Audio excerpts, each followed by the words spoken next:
Pablo le escribía una última carta a portas de un sacrificio que iban a hacer ya con su persona.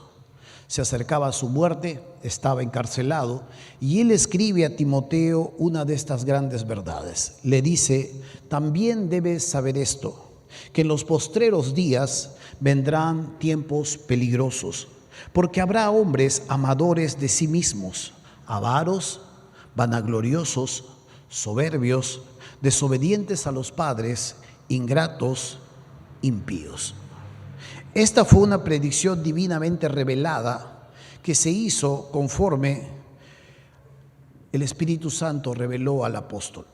En la playa de Mileto, él también llamó a los pastores de la iglesia de Éfeso y también les habló de las cosas que él había ya llevado a cabo con ellos, pero también les advertía que dentro de la iglesia se iban a levantar lobos rapaces, que no iban a perdonar al rebaño, y sino que al contrario, más bien iban a lucrar con ella.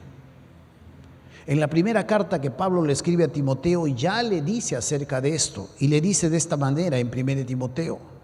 El Espíritu dice claramente que en los postreros días algunos apostatarán de la fe, escuchando a espíritus engañadores y a doctrinas de demonios.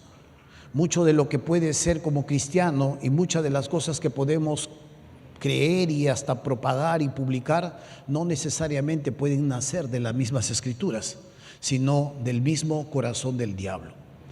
Las profecías nos hablan claramente de estos acontecimientos, pero sabe, una de las cosas más lamentables y tristes de lo que nosotros podemos ver es que esto no se trata de la sociedad. Cuando nosotros escuchamos estas profecías, no están hablando de una sociedad que le da la espalda a Dios, están hablando de la iglesia. Tendrán apariencia de piedad. Habrá amadores, hombres amadores de sí mismos, avaros, vanagloriosos, soberbios, desobedientes a los padres, ingratos, impíos. Y note esta última palabra, impío, que lo contrario a ello quiere decir un hombre que reverencia a Dios, un piadoso, una persona que reverencia a Dios, una persona que honra al Señor y ama de la misma manera, con esa misma piedad, a su prójimo. Pero lo que se nos habla aquí es una profecía que va a suceder y que ya va sucediendo dentro de la iglesia. No habla del mundo. La carne hace su propia labor. El mundo ya está de espaldas a Dios. Pero lo lamentable es que dentro de la iglesia estas cosas serán una gran realidad, si es que esto ya no está siendo. Una de las cosas claras que nosotros hemos ido viendo a lo largo de esta serie es que los enemigos de Dios han confabulado ya desde hace mucho tiempo atrás.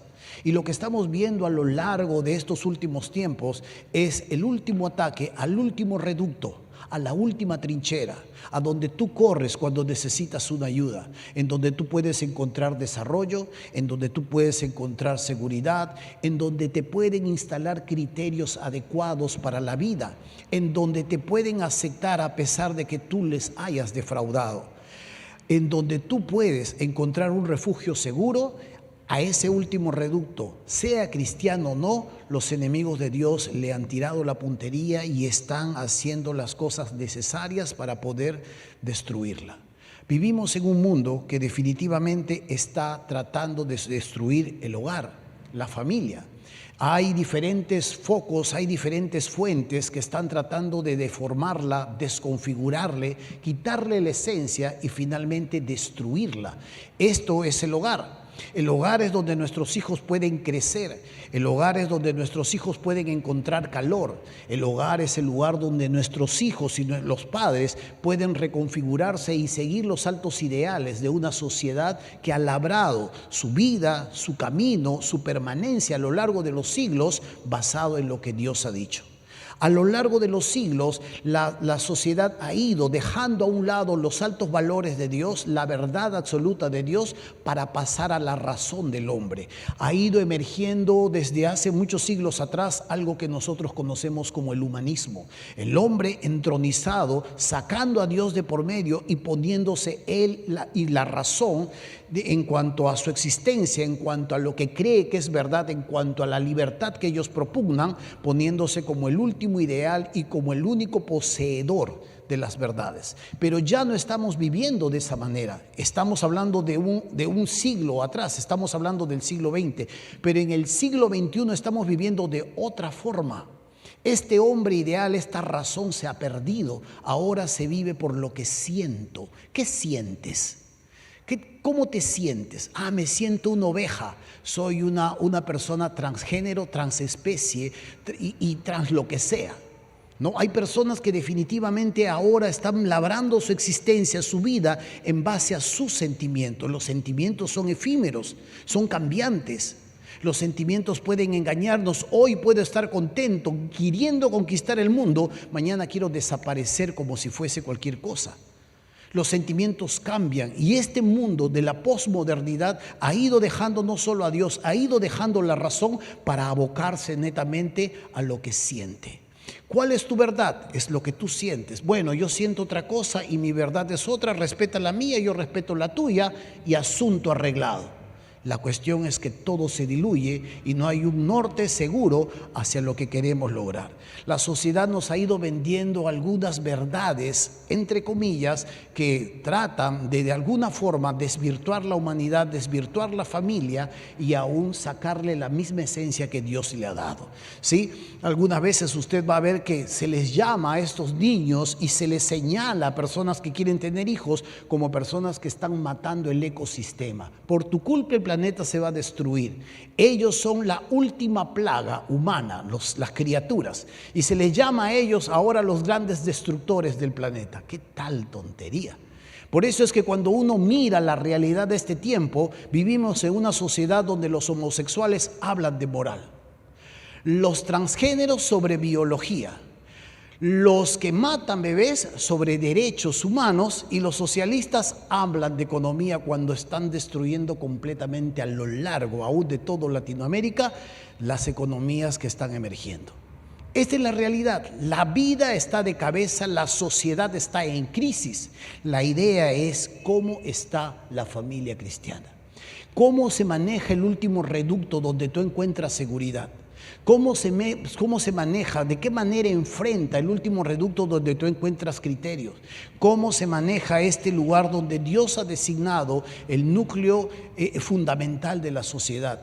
La iglesia misma se compone de familias y nosotros mismos somos una gran familia, mucho más importante que podríamos decir que la terrenal, porque nos vamos a encontrar en la eternidad con un hermano que nos guía, un hermano que nos ha dejado pisadas para que sigamos su ejemplo. ¿Sabe? Vivimos en un tiempo verdaderamente crítico y aunque parezca esto nuevo, se ha venido repitiendo a lo largo de la existencia humana. Las sociedades han ido repitiendo constantemente este ciclo.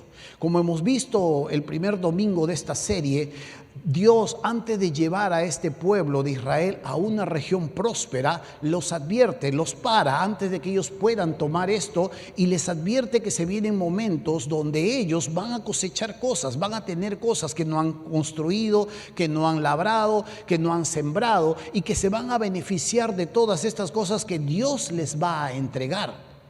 Pero les advierte que también la sociedad donde ellos van a morar es seductora. La sociedad donde ellos van a morar ha llegado a su colmo, a su apogeo, pero a su vez también a su declive moral.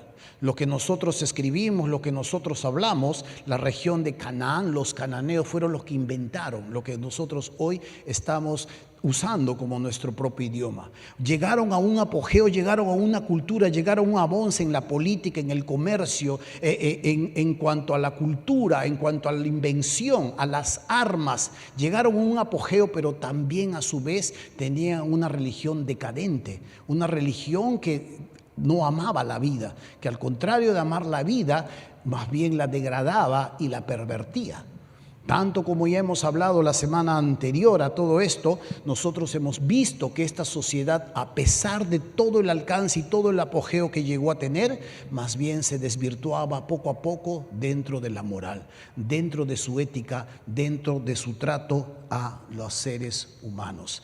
Hermanos míos, diversas corrientes están amenazando la subsistencia de la familia. Se están fomentando la pasividad, el aborregamiento, o lo que otros sociólogos le llaman la idiotización de la sociedad, ¿sí? La mejor foto, el mejor perfil, lo lanzas, te ponen un like, hay una inyección de dopamina, ¡wow! Estás contento, sigamos con lo próximo. Vivimos de alguna manera una sociedad donde nos está haciendo vivir en bucle, nos están haciendo vivir de una manera tan superficial que no estamos profundizando exactamente en lo que verdaderamente nos va a llevar hacia un buen puerto. Hay bastante consumismo, competencia salvaje, la violencia muchas veces se hacen como virales. ¿Sí? La última vez estuve viendo unos videos donde se atropellaba a los ladrones, y eso debe ser, y toda la gente opinaba, está bien que los barras, que los mate, que le pasen el carro por encima, y algunos hasta se divertían con esos videos. Se va deshumanizando a la misma sociedad.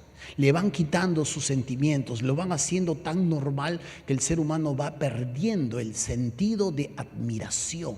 Ya no se admira. Ahora se deleita y consume, toma y algunas veces hasta se divierte. Le van quitando la esencia, la van pervirtiendo y la van deformando. Algunos enemigos de la familia han llamado al hogar como si fuesen algunas de estas cosas. La familia, dicen algunos, es un núcleo represivo.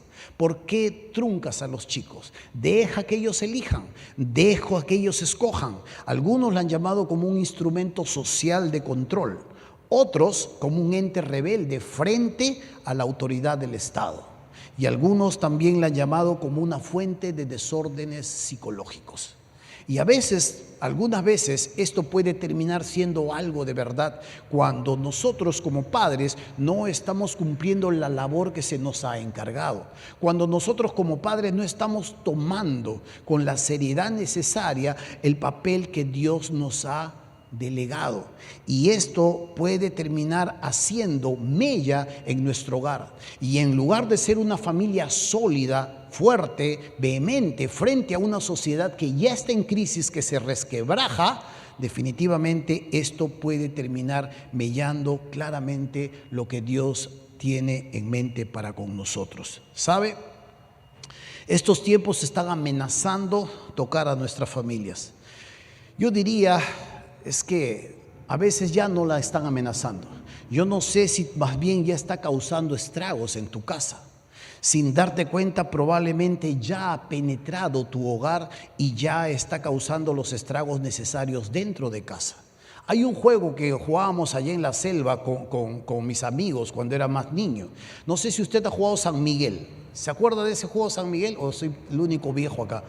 Y este juego San Miguel es tú vas, tocas a la señora, señora, se le está quemando su chakra. Y la señora corría y iba a ver la chakra y el lobo entraba o el diablo entraba y jugábamos el tunchi. Entraba y ¡bum! Agarraba a todos los hermanitos que estaban agarrados así, se los robaba y se los llevaba. Este juego parece peculiar, nos divertíamos bastante, pero es una de las cosas que están sucediendo.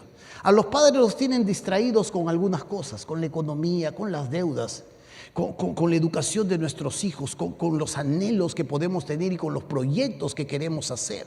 Hay cosas que se tienen que pagar, la luz, el alimento que se tiene que traer. Hay muchas situaciones que se tienen que atender de manera obligatoria. Y nuestros hijos están siendo encargados a personas que definitivamente están haciendo estragos en sus pequeñas mentes, confundiéndoles aún en cuanto a su propia sexualidad. Esto vamos a ver el próximo domingo, sin ánimo de adelantarnos. Pero esto está sucediendo, padres distraídos, padres ausentes, padres lejanos e hijos confundidos. Han ido debilitando la moral del hombre, la paternidad del varón, haciéndolo de una manera débil, empoderando a la mujer y descuidando su rol y su hogar, y confundiendo a los hijos en una vorágine de diferentes posturas, filosofías y propuestas que hacen que nuestros hijos definitivamente pierdan la esencia con la cual nosotros mismos nos hemos formado. Esto estoy hablando si es que usted es un cristiano. Pero esta es la verdad que nosotros necesitamos entender. ¿Estamos preparados para esto? Estamos entendiendo que el enemigo no solamente quiere desaparecer la iglesia, sino que quiere desaparecer el núcleo, quiere deformarlo, reconfigurarlo, quitarle su esencia. ¿Somos conscientes de esta verdad? ¿O pensamos que esto no nos puede tocar a nosotros? O si es que piensas que no te ha tocado a ti, puedes mirar un poco y revisar el historial de lo que están viendo tus hijos. Te vas a llevar con algunas sorpresas, incluyendo los hijos del pastor. Te vas a llevar con muchas sorpresas de las cosas que ellos están viendo, si es que verdaderamente te pones a revisar su historial y qué cosas están consumiendo. ¿Sabe, hermano mío? Lo que Dios nos enseña claramente es que hay una sociedad en crisis y que esta sociedad en crisis tiene un plan. Lo hemos hablado el primer domingo, no quiero hacer ya más recuento de esto. Pero hay un plan, hay un norte. Hay un plan muy claramente elaborado y la sociedad está siendo llevada para este acontecimiento que será mundial, la aparición del hijo de perdición. Él va a gobernar, a él se le va a entregar la religión, a él se le va a entregar la economía y a él se le va a entregar la política. Todo eso va a ser manejado por un ente, por una criatura.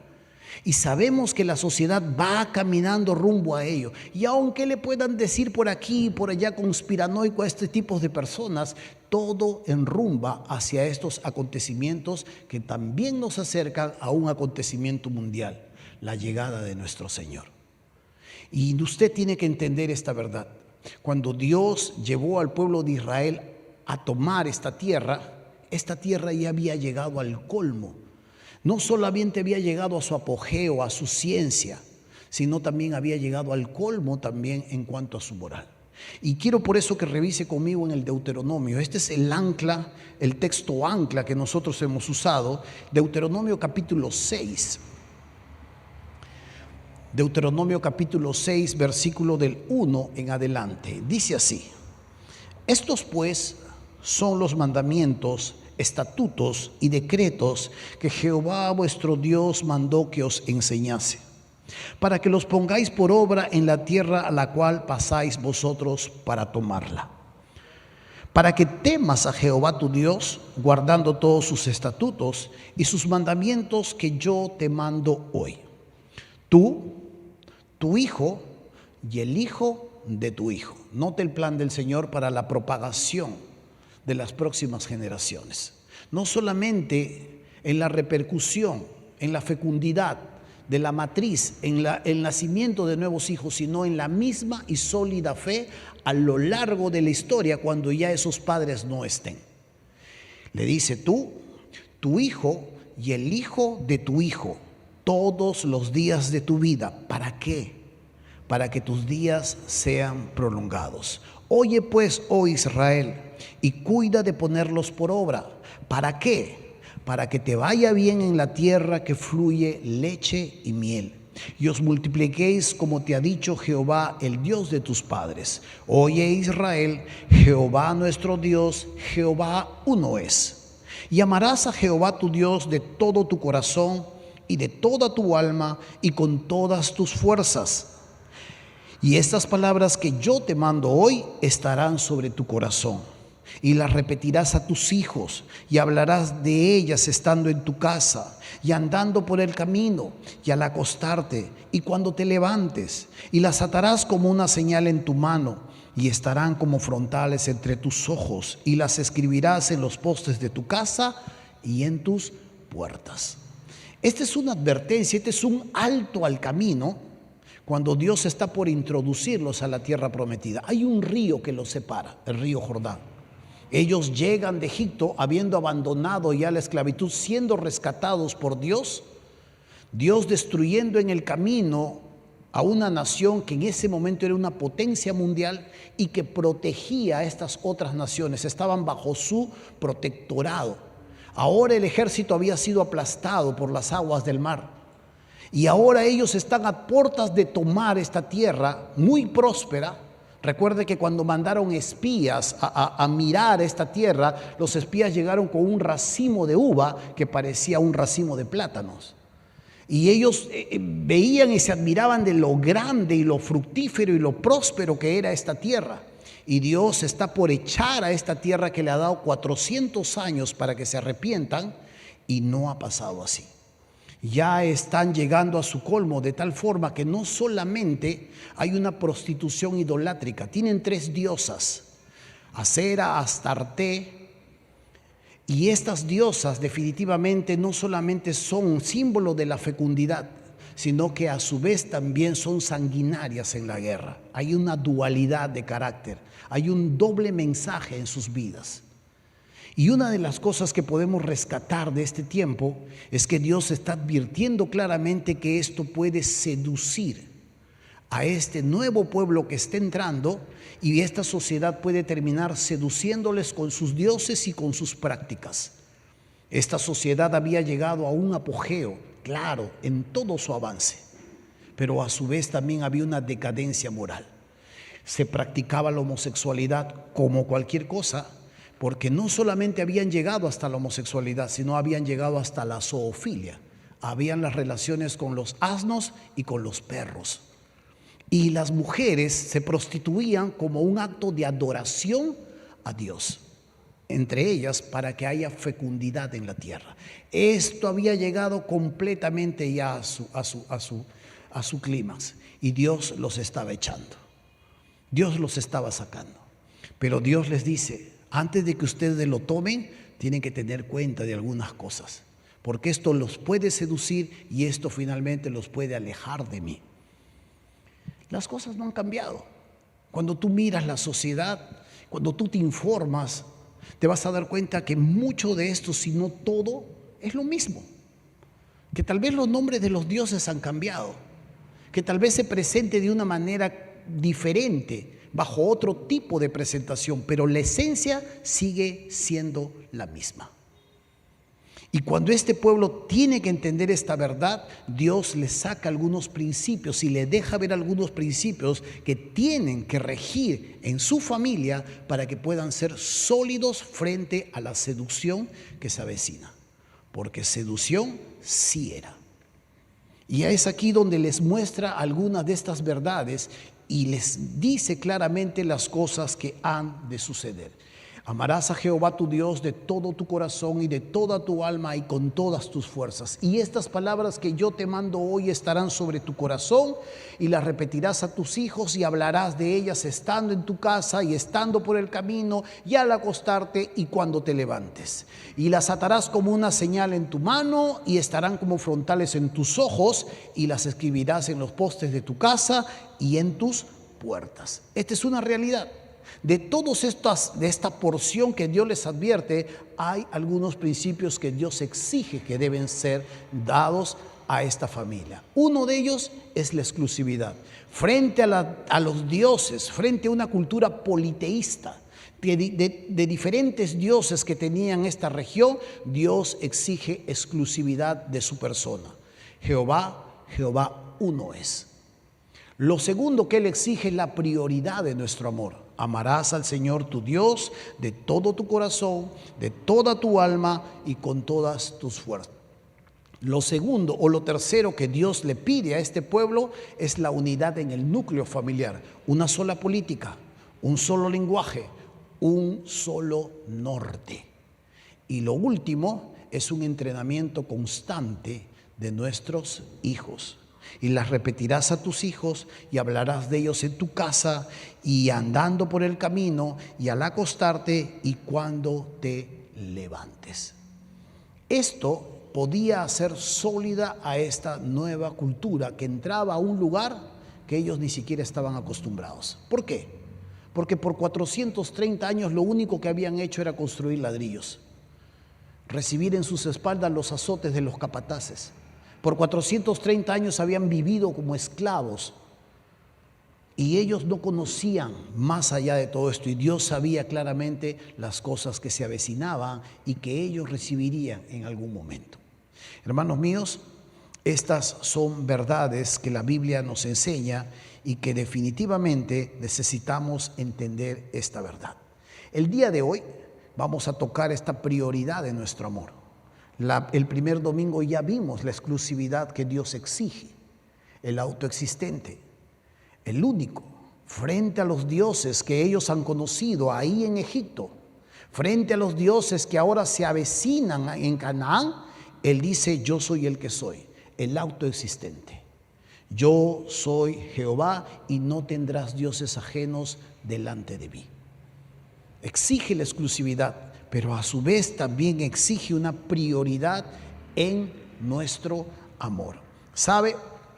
El mundo tiene una creencia universal, que el amor es una de las más grandes cosas en la vida y es una virtud por excelencia.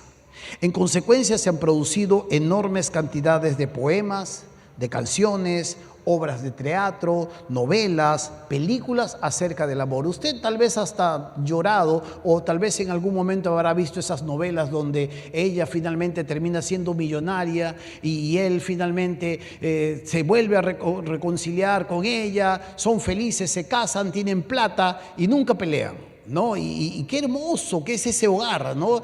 No nos ven en la última parte de la convivencia, donde nos encontramos, donde nos amoldamos. Pero este amor que celebra la sociedad no es el amor que Dios nos habla.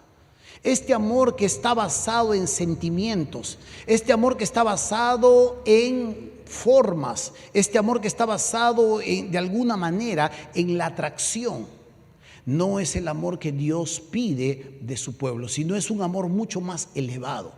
Es el amor que nosotros conocemos como el amor ágape. El domingo pasado, Pastor Eder estuvo enseñando un poco acerca de ello. Pero es este otro tipo de amor que busca el beneficio de la otra persona y su satisfacción está justamente en ello y ella repercute luego en él al reaccionar frente a un amor desinteresado. No es un amor egoísta, es un amor que pone como objeto final de su satisfacción el hacerle feliz a otra persona. Nosotros, dice, siendo aún pecadores, Cristo murió por nosotros. Y ese es el requisito supremo, el que Dios pide de su pueblo. Por eso es que Él debe ser amado debido a muchas razones, debido a sus perfecciones, debido a las obras de sus manos, debido a su gran providencia. Él siempre nos hace llegar de alguna u otra forma su provisión, debido a la gracia que continuamente derrama sobre nuestras vidas. Cuando ya no tenemos fuerzas, cuando ya no tenemos salida, Dios continuamente derrama de su gracia y debido a su amor peculiar, desprendido, sacrificado y leal. Porque a veces cuando nosotros nos mantenemos infieles, Él sigue manteniéndose fiel. Este es el amor de Dios. Este tipo de amor se nos llama a poder practicar. Los fariseos se reúnen frente a Jesús y buscan tentarle y hacerle caer. Y uno de ellos le dice: Maestro, ¿cuál es el más alto mandamiento en la ley? Y Jesús le dice y le cita esta porción: amarás al Señor tu Dios de todo tu corazón y de toda tu alma y con todas tus fuerzas, y añade, y con toda tu mente. Este es el más alto mandamiento. El más alto mandamiento no son las misiones. El más alto mandamiento en las Escrituras no es el evangelismo. No se trata de los hombres, se trata de Él. Cuando todo gira en torno a Él, definitivamente las cosas realmente allí se acomodan. Timothy Keller hace unos días saca un tuit y dice: tú puedes abordar la Biblia de dos maneras. O se trata de ti o se trata de Dios. Dependiendo de la óptica que tú tienes y cómo percibes a Dios y qué es lo que buscas en Él, definitivamente puedes hacer que toda la Biblia gire en torno a ti. Yo necesito, yo quiero, yo deseo, yo merezco. ¿Yo por qué tengo que pasar esto? ¿Qué debo, qué provecho puedo sacar de todo esto? ¿O se trata de Él?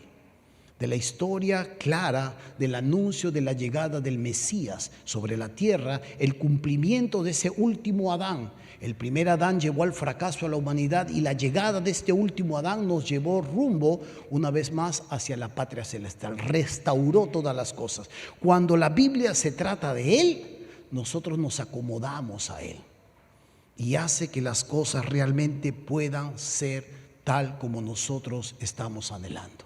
Por eso es que el texto dice: cuando los caminos del hombre son agradables a Jehová, aún a sus enemigos hace estar en paz con él. Cuando los caminos del hombre son agradables delante de él o agradables a Dios, aún a sus enemigos hace estar en paz con Él.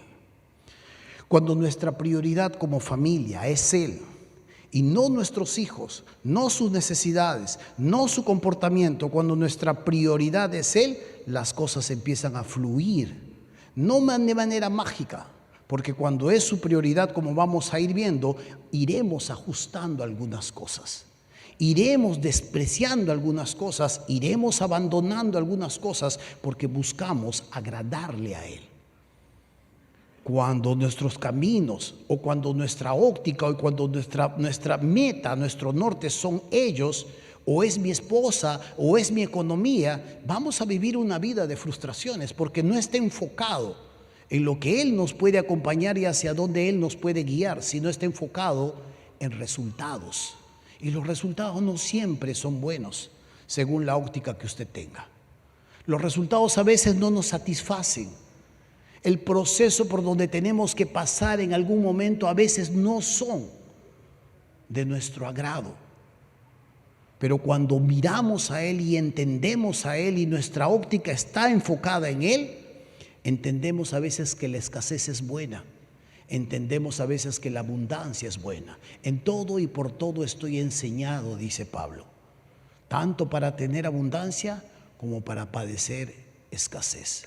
Todo lo puedo en Cristo que me fortalece. Y sabe, hermano mío, necesitamos cada día repercutir en estas verdades. Este principio que se nos enseña en cuanto a amar al Señor con todas las facultades que nosotros tenemos, es una de las prioridades claras de una familia que pretende ser sólida. Si Dios no es tu objetivo, si Dios no es el objeto de tu adoración, si Dios y sus propósitos no son algo que está dentro de tu agenda, bueno, pues Dios será aquel siervo que tiene que cumplir tus expectativas. Y ay de ti cuando esto no se cumpla. Vas a estar frustrada. Vas a estar frustrado. Yo voy a sacar tres principios que se nos muestra en este versículo 5. Amarás a Jehová tu Dios de todo tu corazón, de toda tu alma y con todas tus fuerzas. Es interesante, déjeme encontrar, acá tengo unas notas. Es interesante poder ver esta realidad que se nos muestra a través de las Escrituras. ¿Sabe? Cuando uno mira esta verdad, la Biblia nos enseña 4 cosas que deben abundar en medio de nuestro corazón. Lo he tenido que apuntar para que no se me pueda ir. Y son altos ideales. Abarcan todas nuestras facultades. Corazón, alma, fuerzas y Jesús añade mente. Porque en el Deuteronomio solamente hay hasta fuerzas. Cuando hablamos de corazón, estamos hablando de nuestra vida, nuestra esencia. Es la persona que está dispuesta a renunciar, a sufrir o a hacer cualquier cosa para agradarle. ¿Sabe? Esto tiene que ver con la esencia del hombre. Esto tiene que ver con la esencia de una nueva humanidad. Porque a veces nosotros ni siquiera estamos muy prontos a poder cumplirlo. Pero se nos deja un camino y a su vez se nos ha capacitado con el Espíritu. Ahí en la cruz del Calvario, Él dice una palabra, tetelestai. Y luego entrega su espíritu. ¿Qué le dice Jesús a su Padre? Todo está consumado. Es su última palabra en griego. Y Él, traduciéndolo a un lenguaje actual, le dice, la deuda ha sido cancelada. Y entrega su espíritu. Él está dispuesto a ir hasta el final para cumplir con la voluntad de su Padre. Cuando hablamos de alma, estamos hablando del ser interior, de nuestras emociones, de cómo nos sentimos. A veces estamos dispuestos a pasar privaciones, a veces estamos dispuestos a sufrir incomodidades por causa de su honra, por causa de su gloria. Cuando miramos en la persona del último Adán, en Jesús, en el Mesías, va a darse cuenta que ahí en el huerto de Getsemaní, por el estrés que estaba sufriendo, goteaba sudor, gotas de sangre. Y en ese estrés, porque sabía claramente que él se aproximaba a una horrenda cruz, le dice a su padre, Padre, si puedes, pasa de mí esta copa, hablando de la copa de la ira. Pero luego dice, no se haga como yo quiero, sino que se haga tu voluntad. me siento mal, me siento triste, me siento compungido, me aterroriza. Hay una palabra en Juan que dice, mi alma está aterrorizada, turbada, dice Reina Valera. ¿Y qué haré? ¿Qué le diré a mi Padre? Sálvame de esta hora, para esto he venido, le dice. Y cuando está amando a su Padre Celestial, cuando está amando al enviador, no solamente su corazón está en juego, ahora están también sus sentimientos, su alma. Y por eso es que cuando él está estresado y está sufriendo y está angustiado por la muerte que se avecina, le dice a su Padre, no se haga mi voluntad, sino se haga la tuya. Cuando vemos en fuerzas, estamos hablando de todas las facultades que Dios nos ha dado de manera física, de todas las capacidades que tenemos para emprender, para construir, para hacer, de esa fuerza, de ese vigor que Dios nos ha entregado. Y cuando lo vemos cumplido en la persona del Mesías, usted se va a dar cuenta que en algunas oportunidades estaba dormido, aún aunque la barca se estaba hundiendo. Hay una oportunidad que él está dormido en la barca, en la punta de la barca, las olas se están moviendo, la lluvia está cayendo y él está privado. Y sus discípulos van y le dicen, maestro, que perecemos. Y él se levanta y reprende al viento y a las olas y se hace grande bonanza. La Biblia nos enseña que aún no tenía ni tiempo para comer. Pero esto era parte de cómo él había priorizado la voluntad de su Padre. Y cuando hablamos de mente, estamos hablando claramente de ver al Señor en todas las cosas. Es la persona que busca conocer a Dios, profundizar en Dios, obedecer ese mandamiento que la Biblia nos dice, creced en la gracia y el conocimiento del Señor Jesucristo. Tenemos la misión de profundizar en Él y dejar de ver solamente a Jesús colgado en una cruz y el que nos ha rescatado y que nos lleva al cielo. Esto es de niños, de niños. Un concepto así de Jesús es de bebés. Jesús es más profundo de lo que usted pueda entender y merece que usted use su mente para profundizar y conocer y profundizar cada vez más, no solo en lo que Él es, sino en lo que realmente significa.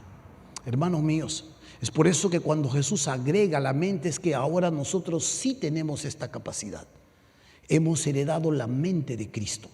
Al tener su palabra escrita, al tener la capacidad del Espíritu morando en nosotros, podemos. Pero hay de aquel padre, hay de aquella madre, que no solo desprecia la palabra del Señor, sino que pone como prioridad lo que siente, pone en prioridad lo que cree, pone en prioridad lo que cree que debe ser conveniente para los diferentes momentos de su vida, los estamentos que obligatoriamente tiene que pasar como ser humano. Hay de aquella persona, porque solo cosechará lo que su mente y su corazón designan como es adecuado, y desechará lo que Dios en su sabiduría infinita ha designado para tomar y hacer en un momento determinado. Cuando una persona busca conocer a Dios y su santa voluntad, destierra de su mente todo pensamiento inútil, insensato y peligroso, porque sabe que nuestra mente y nuestro corazón es engañoso y que no solamente lo puede alejar de lo que Dios quiere que él haga, sino que también se puede perder lo que Dios está produciendo en ella o en él. Es por eso que, hermanos míos, cuando estamos con la familia, cuando estamos con nuestros hijos, tratamos de que ellos sean expuestos. Pasa tal vez por algún lado, mira hijo, lo que Dios ha hecho. Cuando usted también tiene que separar un tiempo para instruirle, para enseñarle, para orar con ellos, para llevarlos a reverenciar, para admirarse o para tomarlo de manera a veces informal, en una salida, en un consejo, en un criterio, en una decisión que tienen que tomar. Pero cuando Dios es ajeno a nuestra vida, si no es nuestra prioridad, definitivamente, pues, ¿de qué nos quejamos? Si finalmente vas a hacer lo que tú crees conveniente, ¿de qué nos quejamos? ¿Por qué me llamas Señor, Señor, si finalmente haces lo que tú quieres? ¿Por qué me dices Señor? ¿Por qué me nombras como tu amo? ¿Por qué me dices que soy tu dueño si al final tomas las decisiones que tú crees que son más convenientes? ¿Por qué desechas mis criterios? ¿Por qué desechas mi ciencia? ¿Por qué desechas mi sabiduría? Si yo te he hecho a ti, yo te he dado la capacidad de razonar, yo te he dado la capacidad de relacionarte, ¿por qué me desechas? Y estas son verdades claras cuando no priorizamos a la persona del Señor para formar una familia sólida. Estos tres principios nos llevan claramente a la gran verdad de amar al Señor con todo nuestro corazón, con toda nuestra alma, con todas nuestras fuerzas y con toda nuestra mente. Hay un primer principio que quiero que usted vea. A ver, ¿me ayudan ahí? Dice, el amor es siempre activo. Por favor, ayúdenme ahí, pasen, pasa. Ahí está. El amor es siempre activo, dice, y actuará de todas las formas posibles para agradar al objeto de su deseo. El amor sincero a Dios no debe recibir unas respuestas a medias de sus criaturas. Y es que cuando Dios ama al mundo. Y es que cuando Dios da a su Hijo, lo entrega completamente por nosotros. Cuando Dios perdona completamente nuestros pecados. La respuesta que Dios debe recibir de nosotros es la respuesta adecuada que merece su persona. El amor es siempre activo.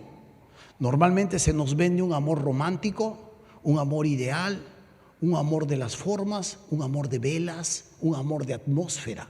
Y que cuando esas cosas pasan, ya no vale la pena. Pero el amor que Dios nos habla es un amor activo.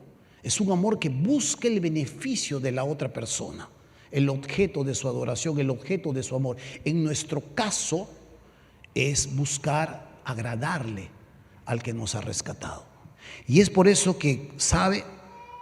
Cuando este amor que Dios nos pide practicar, este amor busca obedecer, este amor busca agradar, este amor busca exaltar. ¿Sabe? Al contrario de lo que opina la sociedad en base a lo que siente, en base a lo que quiere, en base al provecho que puede sacar, se nos llama más bien a priorizar qué es lo que Él quiere, qué es lo que Él busca, qué es lo que Él me pide. Si a veces me tiene que pedir abandonar una relación, la debo hacer. Hijo mío, no te puedes casar con esa filistea, tienes que abandonar esa relación. Lo abandono. Y aunque me duele y aunque lloro, tengo que hacerlo, porque Él sabe exactamente qué es lo mejor para mí. Si Él me llama a renunciar a un dinero mal habido, tengo que hacerlo, tengo que dejarlo, tengo que parar. Si Él me llama a rechazar enseñanzas perversas que tuercen la mente de mis hijos, que tuercen mi propia mente, tengo que hacerlo. Tengo que apagar la tele, tengo que cambiar de canal o tengo que salir de esa situación. Si Él me llama a buscar al que he herido, tengo que ir y buscarlo. Tengo que buscarlo. Y si esa persona no viene a mí, Jesús me dice, anda tú y pídele perdón. ¿Qué? Sí, anda tú y pídele perdón. Y tengo que hacerlo. Porque lo que se va a interponer entre lo que Él desea para mí, que me va a llevar a ver que todos los caminos son agradables cuando me amoldo a Él, lo que va a impedir son mis criterios. Lo que va a impedir son mis sentimientos, lo que va a impedir es mi vigor.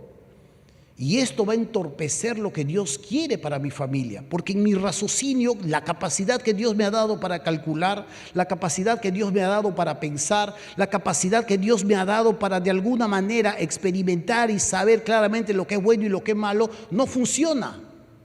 Pero Dios tiene otras formas de actuar. Y Dios sabe hacer las cosas como las debe hacer. Y sabe, a veces Dios me va a llevar a sesiones de aprendizaje donde probablemente ni siquiera las voy a entender. Pero, ¿en qué momento Dios se ha dormido? Dice el salmista. ¿En qué momento Él se ha adormecido? Él está activo, Él está vivo. Los que probablemente podemos habernos alejado somos nosotros, pero Él sigue permaneciendo fiel. Segundo principio, vamos a ver si esto funciona. Muy bien. Todas las facultades que Dios nos ha heredado se deben entregar voluntariamente a Él. Mente, fuerzas, ¿qué más? Alma y corazón, tu esencia. Frente a una sociedad egoísta, primero yo, luego yo. Publico mi foto, luego mi foto. Después vemos lo tuyo. Frente a una sociedad utilitarista, ¿qué saco de provecho en todo esto? ¿Qué es lo que a mí me conviene? ¿En qué me beneficio más? Frente a una sociedad hedonista que busca el placer y que pone el placer básicamente como su prioridad, Dios nos enseña a dejar de pensar en uno mismo y a entregar voluntariamente nuestro tiempo, nuestro cuerpo, nuestra salud. Llegan delante de él y él está conversando con una mujer que nadie quiere conversar. Ella recoge agua en un pozo fuera de la ciudad. Dentro de su ciudad hay un pozo, pero se ha metido con hombres ajenos, le pertenecen a otras mujeres. Y a nadie se quiere juntar con ella y está sacando agua en un horario que no deberían sacar. Cuando se encuentra con Jesús y Jesús la ama y le enseña, ella empieza a conocer exactamente que el que tiene ahí es el Mesías. Sus discípulos que han ido a buscar qué comer regresan, se admiran de que está conversando con esta mujer y le dicen, trayéndole pan: maestro, come. Y él les dice algo así: mi comida es que haga la voluntad del que me envió y acabe su obra. Sus fuerzas, su tiempo, su prioridad estaba en agradar en aquel que lo había enviado. Es por eso que este principio dice: todas las facultades que Dios nos ha heredado se deben entregar voluntariamente a Él. Cuando enseñamos a nuestros hijos a mirar más allá de ellos, estamos cumpliendo con una hermosa misión. Cuando hablamos de la familia, ¿sabe lo que significa la familia? La familia viene del latín fumulus. La palabra fumulus es sirviente del otro. Cuando tú entiendes la palabra familia, es que yo sirvo a mis hijos me sirven a mí. Yo sirvo a mi esposa me sirve a mí. No hay reinos divididos en esa unidad. Todos debemos servicio al otro. Ahí se deriva la familia fumulus. Pero si ellos son los reyes, si ellos son los ídolos, si ellos no pueden levantar, si ellos no pueden barrer, si ellos merecen todo el derecho, todas las bendiciones, usted está malcriando a sus hijos. Y usted mismo le va a decir luego: malcriado. ¿Quién los ha criado? Usted. La idea de una familia es que todos somos sirvientes unos del otros. Y aquí no hay que yo hago mi parte y el otro que haga su parte. Ahí está, pues, le toca a él, le toca a ella. Eso no debe suceder en una familia. Todos nos ayudamos. Haz a propósito algo por tu hermana. Haz a propósito algo por tu hermano. Haz tú la cancha, pero se me quema, no importa. Comeremos lo que esté encima nomás. La cuestión es que cada uno de nosotros tiene que incentivar el servicio a la otra persona. Y el esposo sirve a la esposa y la esposa le sirve al esposo. Se entiende y se malentiende la palabra idónea como si fuera solo una sirviente en el hogar. Y esto es un servicio mutuo que se da en casa. Cuando entendemos esta verdad, les ayudamos a nuestros hijos que sus fuerzas, sus facultades y su vigor pueden hacerlo y mirar más allá de ellos mismos. Deje de mirarlos a ellos. Eso vamos a ver la próxima semana, me estoy adelantando. Pero tenemos que mirar y hacerlos mirar más allá de lo que ellos puedan ver. Porque en realidad todos nosotros los seres humanos somos egoístas. Decidan reconocerlo en lo que hacen. Visiten una anciana, vistan a un huérfano, ayuden a una persona que puede estar en necesidad, testifíquenle a una persona, hagan algo a favor de otra persona, permitan que las facultades que Dios les ha entregado se entreguen y se pongan de manera voluntaria frente al Señor. Y vamos al tercer y último principio. En este tercer y último principio dice: nuestra vida no será regulada correctamente hasta que el amor de Dios llene todos nuestros sentidos. Si usted ha vivido en la selva o conoce la selva, se va a dar cuenta que cuando el río empieza ya a traer espuma y luego palos, ese se viene la creciente. Allá le decíamos la creciente. y las casas que están puestas a una altura o a una distancia del río, empezamos a ver claramente cómo el agua empieza a anegar y a subir su nivel. De pronto se anocheció y al día siguiente amaneció, el agua ya está abajo de la casa, ¿no? Y ya tapó muchos lugares y probablemente hasta se ha metido dentro de la casa. El amor de Dios, su voluntad, no es que solamente tú puedas reconocerlo cuando llegas a la iglesia como una actividad más, sino que Él quiere permear, Él quiere entrar en cada uno de nuestros aspectos. Es por eso que hemos heredado la mente de Cristo. La mente de Cristo no es una persona que piensa en cosas cristianas y espirituales, sino la mente de Cristo es que cada cosa que sucede en mi vida, cada acontecimiento que sucede en mi vida es filtrado a través de lo que Dios dice. Lo filtro en mis sentimientos, en mi voluntad. ¿Qué dice Dios respecto a esto? ¿Cómo debo reaccionar frente a este acontecimiento? ¿Qué debo hacer frente a esta persona? ¿Cómo debo tratar a este hombre? Todo es filtrado a través de eso y esto va a regular nuestras vidas. Dios no descansa satisfecho con las apariencias externas, decía Juan Calvino. Dios no descansa con nuestras obras externas, sino que exige principalmente nuestros sentimientos que son internos, pues de una buena raíz pueden crecer buenos frutos. Si nosotros solo descansamos en hechos externos que hacemos al Señor, definitivamente lo que nosotros vivimos es una religiosidad y no un cristianismo. Usted tiene la forma de cristiano, es más, practica cosas de cristianos, pero no es cristiano en esencia, es un religioso cristiano. ¿Cómo puede haber un religioso católico? ¿Cómo puede haber un religioso budista? ¿Cómo puede haber un religioso hinduista o maometano? Porque también cuando los maometanos le evangelizan a otro, el otro está orando a Alá. Igualito se pone a orar y el otro está evangelizando.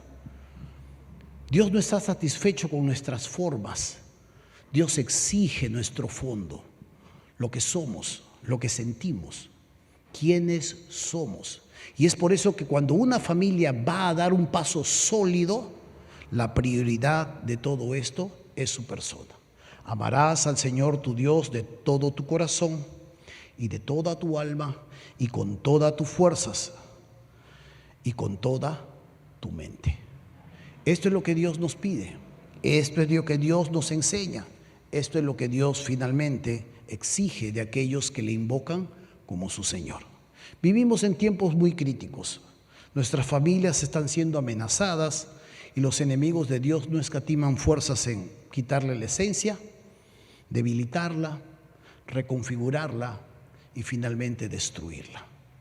Ellos están trabajando arduamente y lo hacen a propósito. ¿Qué está haciendo usted a propósito para hacer sólido su hogar? ¿Qué está haciendo usted a propósito, de manera intencional, para formar a sus hijos cuando usted ya no esté, cuando le falten las fuerzas? ¿Qué está haciendo usted a propósito para, como joven, afrontar situaciones que se pondrán tal vez seductoras a tus necesidades físicas, a tus necesidades emocionales, a tus necesidades económicas? ¿Qué estás haciendo a propósito? Porque la sociedad lo está haciendo a propósito y están llevando a cabo un plan muy orquestado donde tienen que ver redes, donde tienen que ver televisoras, donde tienen que ver organismos supranacionales como la ONU, la OMS y un montón de estos organismos más. Todo esto está orquestado hacia un acontecimiento. ¿Qué estamos nosotros haciendo como familia, como iglesia, como hogar? ¿Estás entrenando a tus hijos? ¿Tú mismo estás haciendo ya calentamiento o aún todavía estás sentado en la banca? Esta es una verdad. Pueden estar robando de nuestros hijos en nuestra cara, porque estamos tan distraídos, estamos pero tan ocupados tratando de proveerles, de darles lo mejor para su vida, y en nuestra cara nos los está robando el diablo. ¿Qué está haciendo usted a propósito? Porque una familia sólida puede resistir los embates de una sociedad que ya está resquebrajada y que se aproxima aceleradamente hacia su perdición. Busquemos esto en nuestro interior. Compare esto con su accionar, porque de verdad las cosas son serias y las decisiones que tenemos que tomar más allá de nuestra propia religión son serias. Tienen que ver como prioridad al Señor y lo que el Señor nos pide. Todo lo que somos, todas nuestras facultades tienen que ser puestas a Él. Luego esto fluye y luego esto derrama hacia los costados. Amén. Vamos a seguir avanzando en esta idea aún todavía la próxima semana. Vamos a parar ahí y vamos a orar.